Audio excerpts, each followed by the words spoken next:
Le Grand Matin Sud Radio, 5h-10h. Patrick Roger, Cécile de Ménibus. 9h23, merci de nous rejoindre dans le Grand Matin Sud Radio. Les témoins de Sud Radio ce matin. Oui. Et on parle de ces enfants qui sont aussi contagieux que les adultes. C'est une vraie question. On en parle avec Olivier Romain, qui est pédiatre et membre de la Société française de pédiatrie. Pardon. Oui. Bonjour Olivier Romain. Oui. Bonjour. L'une des questions, c'est de savoir justement s'ils sont aussi touchés, moins touchés que les adultes par le Covid-19 et s'ils sont aussi contagieux tout en étant porteurs sains. Donc c'est ça. Donc vous avez lancé avec la Société française de pédiatrie une étude pour confirmer ou infirmer cette hypothèse. C'est cela ? Oui, c'est ça. Voilà, on va lancer une étude qui s'appelle Covid, le coronavirus en ville. 600 enfants de la région parisienne. Donc, la moitié souffrant des symptômes du Covid-19 et l'autre moitié non. D'accord. On sait que les enfants, a priori, sont moins souvent contaminés. Là, on voit ça depuis un mois. Ils tombent moins malades, ça c'est très net, et moins gravement malades. Ouais. Ouais. Alors, est-ce qu'ils sont moins contaminés ou ils sont contaminés, mais en revanche, il n'y a pas d'effet sur eux, quoi, sur leur santé? Les deux, moins souvent contaminés, et quand ils sont contaminés, il y a moins d'effets. On a fait une recherche aux urgences pédiatriques et en hôpital depuis un mois, et les enfants porteurs de symptômes de Covid-19 sont 3 à 5 fois moins positifs que les adultes. Par contre, ce qu'on ne sait pas, c'est le taux d'enfants qui portent le virus actuellement. Oui. Et puis le taux d'enfants qui a été contaminé, peut-être par les parents depuis 3 semaines, un mois. Et donc, on va faire 2 tests dans notre étude. On va tester le prélèvement nasopharyngé qu'on voit partout, c'est ce qu'on appelle le test. Les enfants qui seraient contaminés en ce moment.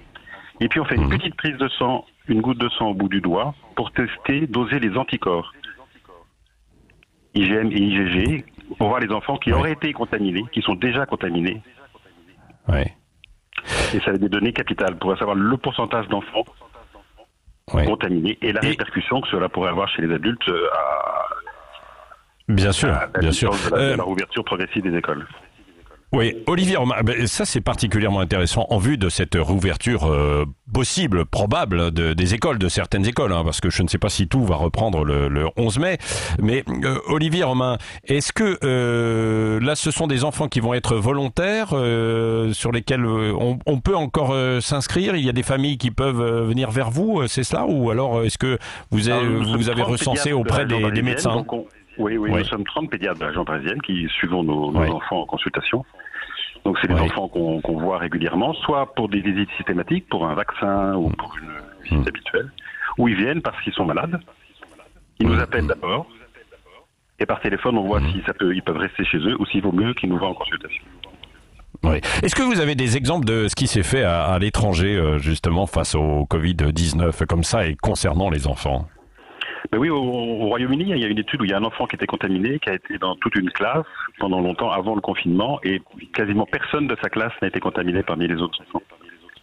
Ah oui, c'est extrêmement étrange. Ils sont moins contaminés, mais sont moins contagieux. Et contrairement aux autres virus respiratoires, on pensait au départ que ça allait être comme la grippe, où c'est les enfants qui sont porteurs et qui le passent aux adultes, ou comme vous savez, le virus de la bronchiolite, le virus respiratoire syncytial, qui est très très contagieux chez les petits, qui surcharge les urgences pédiatriques et les hospitalisations pédiatriques en décembre.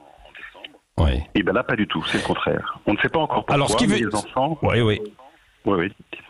ne contaminent pas. Ce qui veut dire que, par exemple, dans une famille où il y a un enfant, allez, imaginons une famille avec 2 enfants. Dans cette famille où un enfant a eu des symptômes, lui, il les a ressentis, perte de goût, etc. Donc ça veut dire qu'il est positif, bien sûr. Peut-être. Vous avez vu, quand on fait ces taux-là, on n'est qu'à 10% de positifs à peu près. Ah oui, c'est ça. Pourquoi ça? Et on ne sait pas. Justement, les études sont en train d'être faites. Pourquoi l'immunité des enfants et alors peut-être que les enfants sont en contact des années précédentes avec d'autres coronavirus beaucoup moins virulents et qu'ils ont fabriqué une certaine immunité contre ces coronavirus. Peut-être. C'est une hypothèse qui est en train d'être testée. Et est-ce que ce ne sont pas les autres vaccins qui ont été efficaces et qui font barrière, peut-être parce que les enfants... globalement plus l'immunité et que c'est exactement...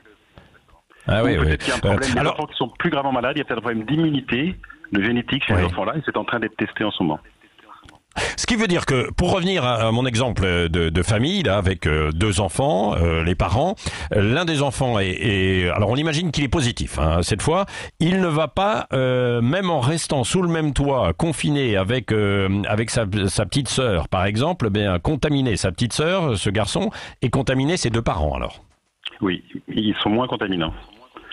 Ils sont moins contaminants. Ouais, le problème de la classe, c'est qu'il faudra bien aérer les pièces, parce que c'est les micro-gouttelettes qui restent quand la pièce n'est pas suffisamment aérée, bien nettoyer les surfaces. Ouais, c'est ça. Bah écoutez, merci Olivier Romain, hein, pédiatre et membre de la Société française de pédiatrie. Dans 3 semaines, un mois, et on pourra vraiment donner des chiffres précis pour essayer d'avancer, de comprendre ce qui se passe. Et c'est particulièrement important parce que 3 semaines, un mois, ça va tomber au moment du 11 mai, Exactement. Au moment de la reprise. On est en pleine période de confinement, donc peut-être que les virus circulent moins et on pourra peut-être 1 mois, 2 mois après ça revérifier, voir ce qui se passe.